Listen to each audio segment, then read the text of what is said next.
I want to tell you something about business, what I learned about business, and it is relating very, very much to what blog is and what most people don't get about blog. Okay, so I'm a little story going back many years ago. I want to talk about my first business. And many of you know me, so many of you heard my story about my first business, but that's not really my first business. That's my first famous business, is my software company that I started when I was 18. But my first real business started at the 1980. I was 12. That was my first business. I was 12 at that time. And it was summer, so it was a vacation time from school, and I needed some money. Can't remember right now. I tried to figure out what did I need the money. No, don't know, but I needed money. So I went to this farmer that he grows flowers, and I bought from them flowers. I made them into bunches of 10, and I sold them. You know what I mean? It's not very complicated, but that's what I did. So I tried to translate it to money of today. I bought every 10 flowers for about €1. And I was trying to figure out how to sell them. At the beginning, I started to sell them in the market where there was a lot, like in the flower market here. So I had my own little bucket. Actually, I had a few buckets, and I put there. And I was a kid, so nobody threw me from there. And I was trying to sell it. There's a lot of flowers, so people come to buy flowers, right? So that's where people come. And I managed to sell some flowers. It usually would take me a couple of days to sell all the packages that I had, all the bunches of flowers. And I sold them for about €3. So I made 200% or whatever it is profit on that. Is that okay? So I did that for a few weeks. At one point, I realized that there's a lot of competition. I mean, there's a lot of others that are selling flowers. I only had one type of flowers, so I wasn't very impressive in that. I was with my little buckets with those people that had, you know, their booths and everything. So I moved my location. I moved my location to stand outside of a big supermarket. A big supermarket where there's a lot of traffic, especially of housewives. We're talking about 30 years ago.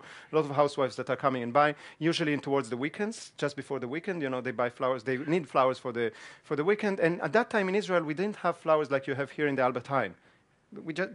They wouldn't sell flowers in supermarket. You sell food in supermarket. So I was standing outside. Again, I was a kid, so nobody threw me out of there. And I got some people buying it. And usually it would take me, I managed in a day. So it went a little bit faster. I managed in a day to sell all my buckets for about €3. And that went on for a while. But at one point, I started to realize that this is a lot of time that I'm waiting for people to come to me. And I decided to change my approach and start going to people. And I figured out it's almost the weekend. People, you know, especially the women that wants to buy some flowers, they need to go down. It's the summer in Israel, hot. There was no air conditioning. They need to go out to the streets to find the florists, to buy the flowers. Why not going and knock on their doors and offer them the flowers? So I started to go in my little city where I lived to the building that had 3, 4, 5 floors, and just walk up the stairs with my bucket and knock on doors and offer them the flowers. And surprisingly, many of them bought. But this time, I thought, hey, I'm delivering it, right? So I'm not just selling them flowers, which I need to get profit for the selling of the flowers. I need to get profits also for delivery. So I sold it for €5. And they bought. And they bought. And I started to make, I couldn't go up with 2 or 4 buckets, so I would go with one every time. But after a few houses, I would finish that. What I used to sit for a day or 2 days before, I would finish in usually an hour and a half or 2 hours, which was a very, very big lesson. And if you get that lesson, if you get what it means, it will change your business today, because that's how we work, that's how Open Circles works, and what blogging is all about. Because the difference between going and putting your merchandise, your product or service on the World Wide Web, which is exactly like putting it on the flower market, and telling people, find me with search engine, that's what most people understand about blogging, right? You know, you need to put your blog with, people ask me, you know, what about SEO, search engine optimization, everything. So how people will find my blog? You don't want them to find you. It's like putting a little stand in the market where everybody else is. Because when people are looking for flowers, they go for the flower market. When people are looking for your product or service, they're looking in Google for that. But you're not the only one who appears there. There's everybody else. And they can compare you to everybody else. And who are you?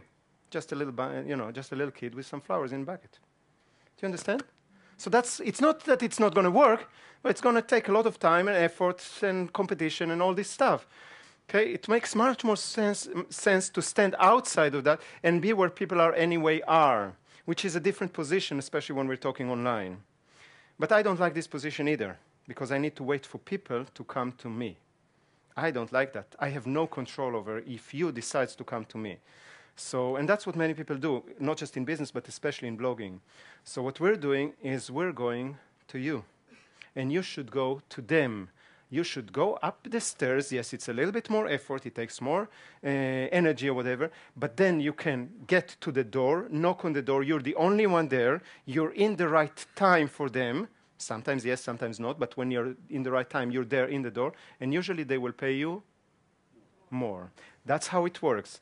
What's interesting I found out in that business is that I was living at that time, when I was 12, I was living in the city that it was a very small city. And we had only one really big building in that city. It was the building where I lived. There were 8 floors. That was the biggest building in the city. Everything else was 4 or 5 stories. And I was living on the 8th floor. There were 32 families living there, 4 in a floor.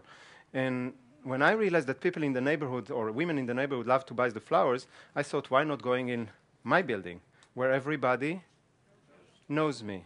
And I almost never got a no, which is an interesting lesson. Because when people know you and like you and trust you, they actually buy from you. And they pay 5 instead of 1 or 2 or 3 that they would pay somewhere else. And that happens in every single business when you do that. Now, if you've been with us to any kind of a training, business training, you heard me telling that without the story. But you heard me telling that, turn strangers into friends. First, friends. Now, I'm not talking about friends going on vacation and birthdays together, but people that trust you, people that you trust, people that you have a relationship with. That's what happened to me with my neighbors. And the reason they trust me, by the way, was not because I was the kid that, was always nice. They trusted me because every Thursday I arrived with fresh flowers. Every Thursday. At one point, they learned to expect it. And then, instead of going to the florist and buy something on Thursday morning, they said, what the heck, Thursday afternoon, he's going to come up with his flower. I'm going to buy from him. Think of the implication for your business.